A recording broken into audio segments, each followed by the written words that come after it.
جئنا تبصرة عن كل ضلال أعددنا بضع رسال۔ اس کی 9 تاریخ یوم عرفہ کہلاتی ہے کیونکہ حجاج کرام اس دن عرفات کا وقوف کرتے ہیں۔ اس دن کی اور اس میں روزہ رکھنے کی بہت فضیلت ہے۔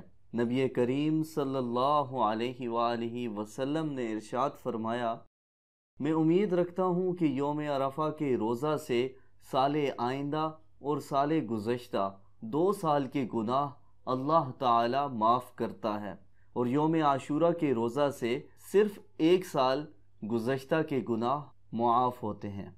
نبی کریم صلی اللہ علیہ وسلم نے ارشاد فرمایا، کوئی دن ایسا نہیں جس میں اللہ تعالی یوم عرفہ سے زیادہ اپنے بندوں کو جہنم سے رہائی دے۔